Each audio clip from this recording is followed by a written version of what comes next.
Dear friends, आज हम संधारित्रों का संयोजन संबंधित प्रश्न का अध्ययन करेंगे।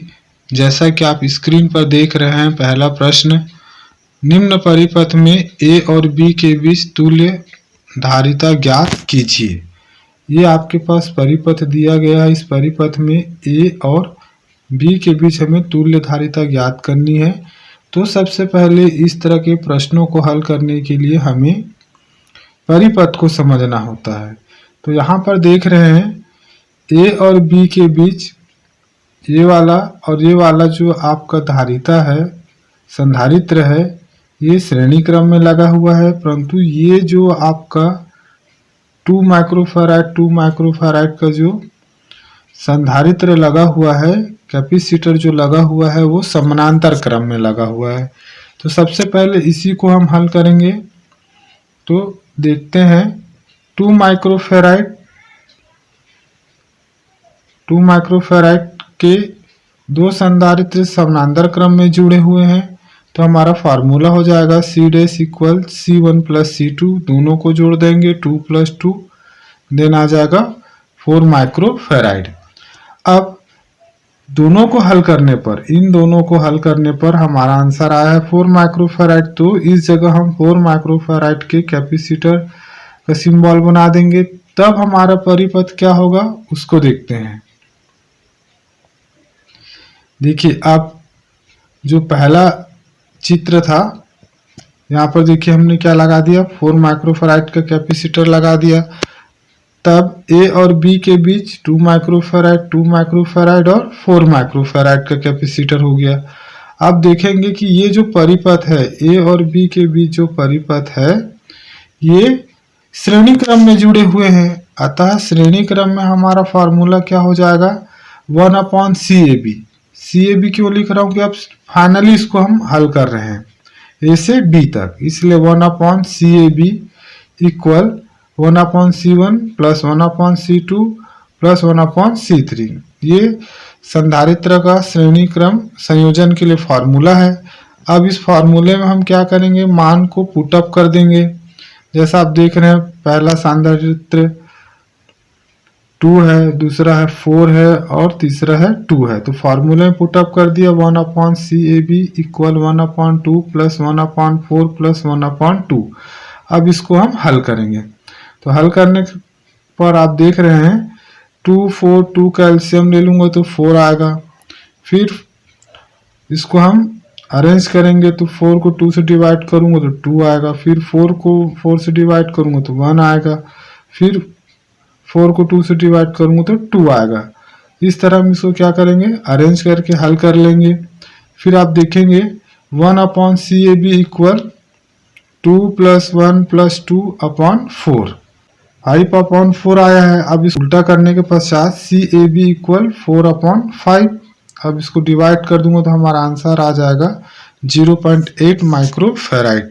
अब हम दूसरे सवाल की ओर आते हैं।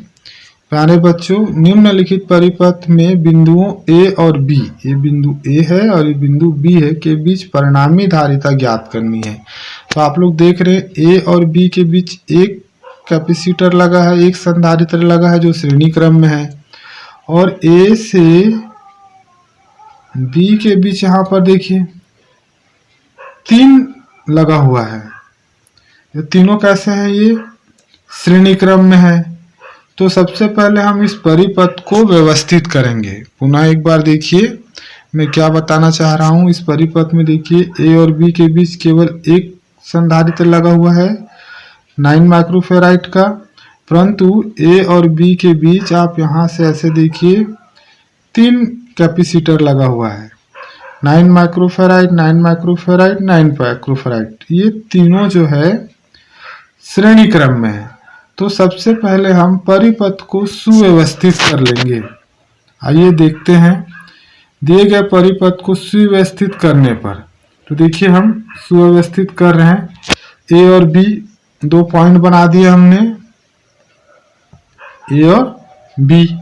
ए और बी के बीच 9 माइक्रोफैराड यहाँ पर लगा दिया हमने। अब इन तीनों जो माइक्रोफैराड है 9 माइक्रोफैराड, उसको हमने किस में लगा दिया है, तीनों श्रेणी क्रम में, इसलिए श्रेणी क्रम में लगा दिए हैं। अब इस सबसे पहले हम इन तीनों का ही वैल्यू को फाइंड आउट करेंगे, इसका मान ज्ञात करेंगे। तो देखते हैं, उपरोक्त परिपथ में 9 माइक्रोफैराड के 3 संधारित्र श्रेणी क्रम में जुड़े हुए हैं, अतः 1/c dash equal 1/c1 plus 1/c2 plus 1/c3 ये श्रेणी क्रम का फॉर्मूला हो गया। अब सारे मान को हम पुटअप कर देते हैं। तो देख रहे हैं हम यहाँ पर कि 1/c dash equal 1/9 plus 1/9 plus 1/9 हमारा हो गया ये। और 1/c डैश इक्वल आधार समान है इसलिए 1 प्लस 1 प्लस 1/9, देन क्या हो जाएगा 3/9, कट जाएगा 1/3 आ जाएगा। अब इसको मैं उल्टा कर दूंगा तो हमें क्या मिल जाएगा, इसलिए c डैश इक्वल 3 माइक्रोफैराड। आप देख रहे हैं ये जो 3 माइक्रोफैराड किसका मान है, यहाँ पर जो तीनों को हल किए हैं उसका मान है। अब इस जगह हम क्या रख देंगे, 3 माइक्रोफैराड रख देंगे वैल्यू को। तो आप देखेंगे हमारा परिपथ अब सुव्यवस्थित कैसे हो जाएगा। आप देख रहे हैं कि 9 माइक्रोफैराड और 3 माइक्रोफैराड कैपेसिटर ए और बी के बीच इस तरह से सुव्यवस्थित हो जाएंगे, संयोजित हो जाएंगे। अब ये परिपथ किस क्रम में दिख रहा है, हमें समानांतर क्रम में दिख रहा है। तो समानांतर क्रम का फॉर्मूला क्या है हमारा, फाइनली इसको हल कर रहे हैं इसलिए CAB equal C1 plus C2 ये समानांतर क्रम संयोजन का फॉर्मूला है। अब पहला कैपेसिटर है 9 माइक्रोफैराड, दूसरा है 3 माइक्रोफैराड, ऐड कर देंगे तो हमारा आंसर हो जाएगा 12 माइक्रोफैराड। ये हमारा फाइनल आंसर है। तीसरा क्वेश्चन देखते हैं प्यारे बच्चों, निम्नलिखित परिपथ में A और B के बीच तुल्य धारिता ज्ञात कीजिए या परिणामी धारिता ज्ञात कीजिए। इस तरह से क्वेश्चन परीक्षा में बहुत पूछा जाता है। तो आप देख रहे हैं A और B के बीच 2 माइक्रोफैराड, 3 माइक्रोफैराड और 5 माइक्रोफैराड का क्या लगा है, कैपेसिटर लगा है। इस तरह के परीक्षा में इस प्रकार के क्वेश्चनों को बहुत बार पूछा गया है और इसके वैल्यू को चेंज कर दिया गया है।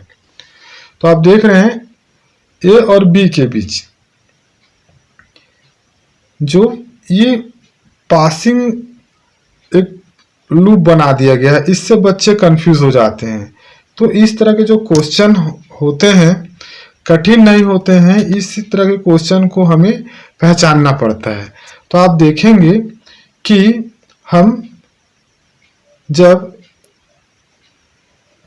A से B की ओर जाएंगे, देखिए A से हम B की ओर जा रहे हैं तो कितने 5 माइक्रोफैराड का कैपेसिटर लगा है, एक बार हो गया। दूसरा होगा हम B से कहाँ पर आएंगे, अब देखिए अगर मैं B से सीधा ऐसे जाऊंगा A तक आऊंगा तो कितना लगेगा, यहाँ पे 2 माइक्रोफैराड का कैपेसिटर लगा हुआ है। अब देखिए ये वाला लाइन A हो गया और A वाला लाइन ये B हो गया, तो A और B के बीच फिर कितना माइक्रोफैराड का कैपेसिटर लगा है, 3 माइक्रोफैराड का कैपेसिटर लगा है।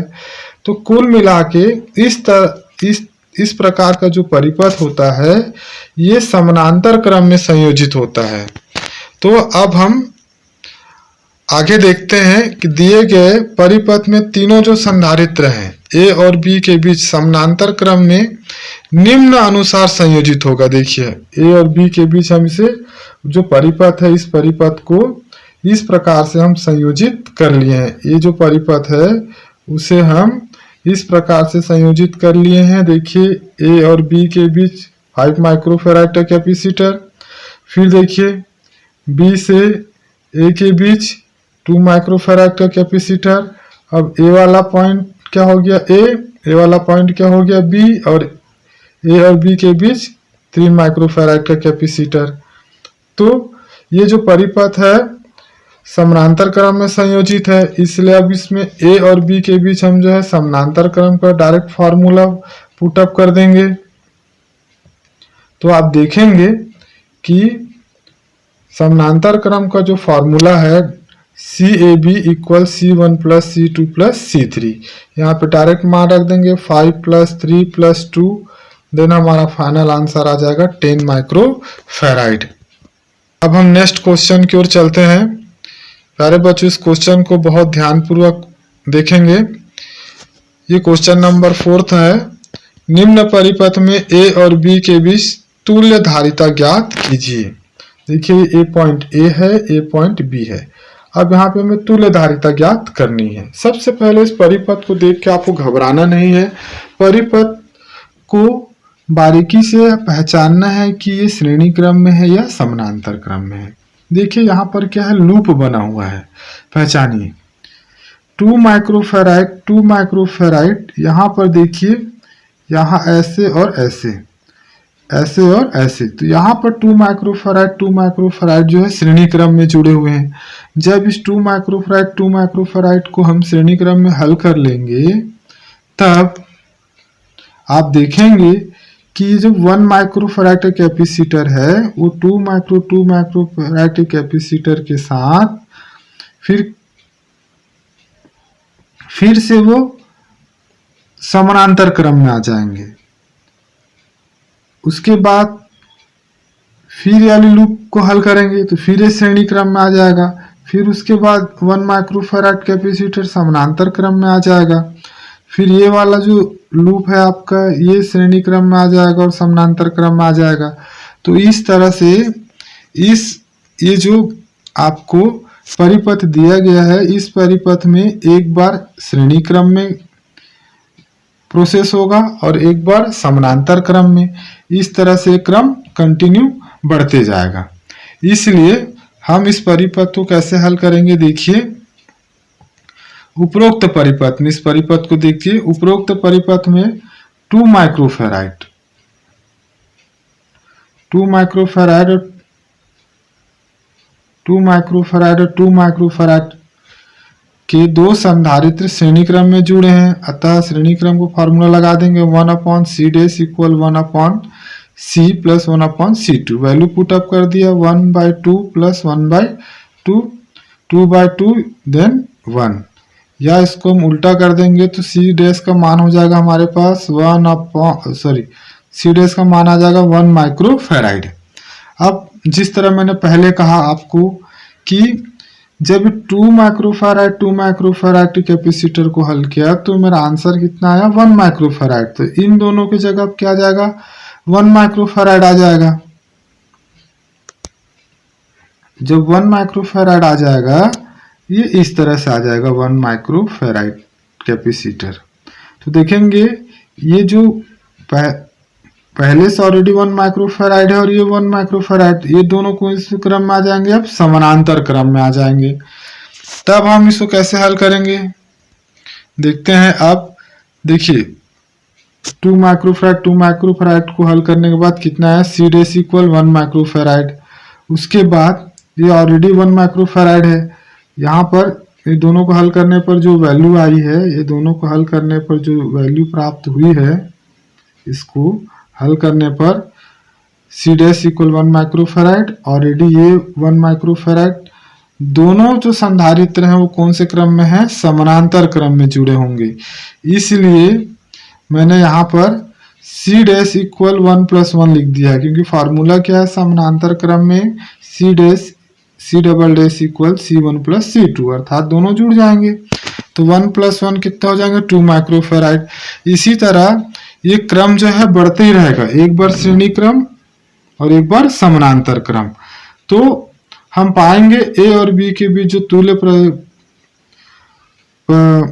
धारिता होगा उसका मान कितना आएगा, 1 माइक्रोफेराइड ही आएगा। चाहे कितना भी हो, अनंत ही क्यों ना हो। ये जो श्रेणी दी हुई है आपके पास, ये जो श्रेणी दी है वो चाहे श्रेणी अनंत ही क्यों ना हो, कंटिन्यू कितना भी ना दे दे, आपका आंसर कितना आएगा यहाँ पर, 1 माइक्रोफेराइड ही आएगा।